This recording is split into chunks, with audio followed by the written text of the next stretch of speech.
I'm Steve Bagdasarian, Chief Commercial Officer at Comscore, here with my longtime colleague and newest Comscore partner, Charles Manning from Kochava. Charles, thank you very much. Why don't we just take a second, give a little bit of a background on Kochava. You bet. So Kochava is historically a measurement and attribution technology platform for advertisers. We help brands and the agencies that support them understand the efficacy of their omni-channel spend. So that's historically really around mobile, but most recently around CTV and some other channels, until most recently our partnership with you. Yeah, fantastic. Look, we've known each other obviously for a really long time. It's always funny with the amount of performance media and direct marketing analytics that come from the background of our kind of mutual relationship with each other. Why don't maybe you take a second and talk about what this product is and why you think it's meaningful right now for the market? Yeah, so I think it's 2 or 3 vectors that are most compelling to me. On a personal and selfish perspective, historically we would always talk about Kochava as an omni-channel measurement offering for brands, and the moment we would start talking about linear TV from a customer, there would be like an audible screeching sound because we don't really have coverage for linear. And there's some interesting things you can do with time heuristics and so forth, but it's really not a very strong capability. And so we have long desired to have a mechanism to be able to gather all of the as run and viewership data and put that into the box balancing engine of measurement for our customers. And no one's done that as well as Comscore in terms of bringing that together. So it's not like something we could just do with and recreate what Comscore has accomplished in terms of gathering all that together. And so from that first vector, selfishly, really excited that we can actually answer that question with confidence and conviction with our customers and with prospects. The second one is this really brings in and opens the door to full linear to CTV cross-compare with outcomes, which is super powerful. Absolutely. Super powerful. And then finally, third, the value prop to TV ad networks to demonstrate the value they bring above and beyond others by region or area, et cetera. All 3 of those vectors are exciting to me.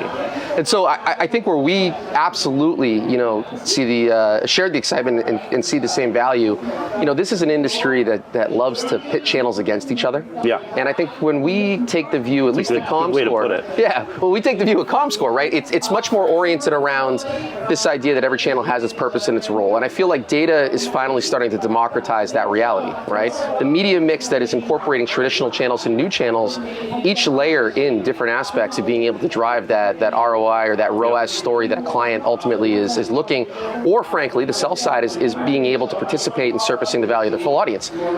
But it isn't traditionally looked that way, right? And so for us, that ability to think about the optimization makeup comes back to how outcomes affect or are affected by each role within the media mix. Yep.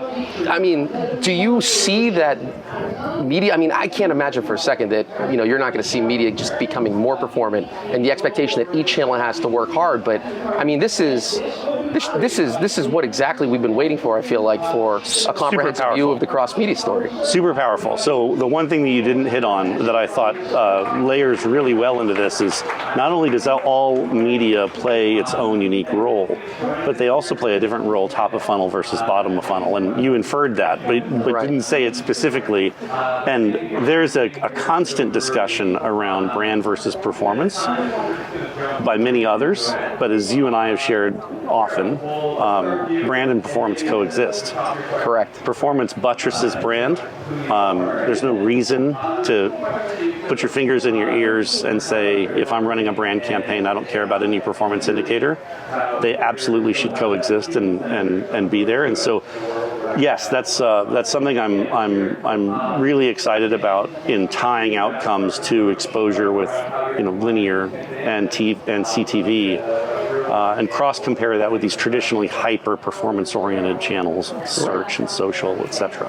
And some of the data that we've seen from some of the initial case studies that we've been able to participate around, the traditional channel exposure drives significant downstream lift. Yeah. And it's funny because while everybody, and again, as a career, performance advertiser, managing brand budgets in a very, outcome-driven orientation, I'd be the first one just to talk about outcomes, right? Yep. And not give the credibility to deduplicated reach and frequency. But when you think about the combination of the performance marketing equation, you got to get both sectors right. Yeah. And I think what's fascinating is, again, like the data is showing these incredible lifts. It's showing the makeup of media. It's changing the way that brands and the sell side can think about the optimal media mix to be able to drive that performance. Yeah. On that, can I ask you a question? So on that, do you see a world where as different media providers in the linear space start to understand where they really bring a lot of value to QSR versus auto versus insurance versus others, do you see a scenario where they start to merchandise that differently than how they have in the past? 100%. How do you see them doing So I see it in two ways. One is I think brands have no problem paying for quality. Yeah. Right? And I think quality, historically has been a very broad blanket in terms of different perspectives from different people. But when you can attribute that there was an impact to that downstream outcome that ultimately is funding the media campaign at hand, I think it gives it gives a lot of empowerment to think about the media mix and the media makeup. At the same time, I think it also solidifies that there's a very strong role for traditional media in a very fast emerging media world. And I think that combination of assets and that merchandising, to use your phrase, is really going to kind of change the way that we think about packages, because it's going to come down to the ability to target audiences across all of these vectors in that pursuit of the best performance, making media work the absolute hardest. So I don't see it changing. I think it's going to be fully embraced. I think the data dictates that quality comes in a lot of different forms. Yep. But quality ultimately is did my exposure drive the the tangible outcome that I need, right? Did it move the need? Yeah. And so I keep going back to the sell side as well, which is I don't think the sell side is at least in the traditional sense has had the full opportunity to grasp the combination of their assets as a combination towards a powerful movement of an outcome.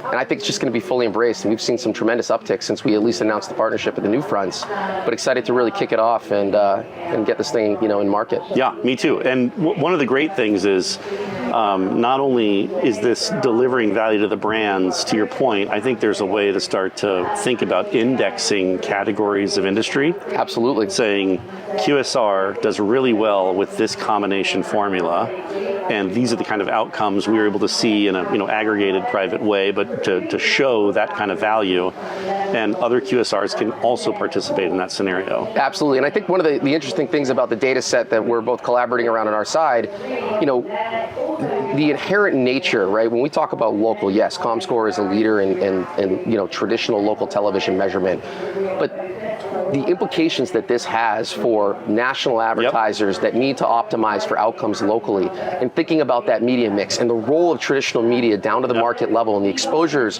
between traditional media versus new media opportunities, it changes the dynamic of how we think about, again, the optimizable channel and format mix in the pursuit for the outcome. And it can be at a much faster turnaround time than I think that audience is particularly interested or used to. Right. Historically, they're used to 60-day cycles, and this can be daily updates. Absolutely. Yeah. So look, I'm super excited about this. The best thing is that it's completely ready to go right now.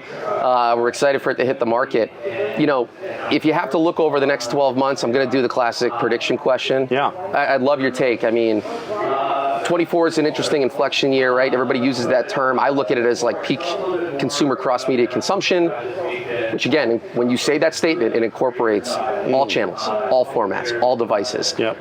Looking at 24 into 25, what do you see as kind of a theme or two that people want to embrace here? Well, the notion of viewing your media investments in the context of outcomes and incremental lift are the new black. It seems like every conversation I have, whether it's this week or with prospects, with partners, with customers, the question is, what's the future of measurement, and how should I look at how you serve me, Kochava, and how others can serve me as I make these media investments? And so no longer is the discussion like, is last touch the right answer.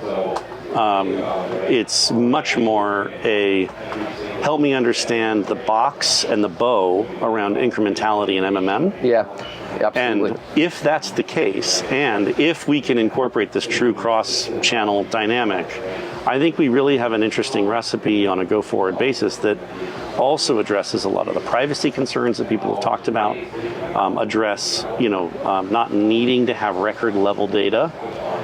It actually plays to the strength that linear has always had, that was considered a liability over the last 10 years, with digital being record level and very specific on individuals that you touch.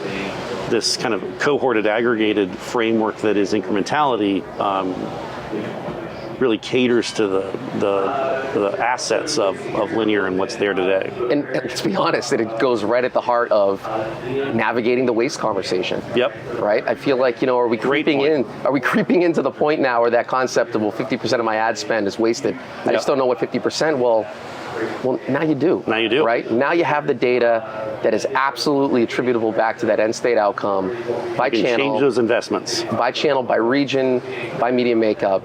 Yep. It's a tremendous time to be able to address that problem. Awesome. Everything has to work harder right now. Yep. All right, Charles, I appreciate it. Thank you, sir. Always a pleasure. Appreciate the time. Thanks.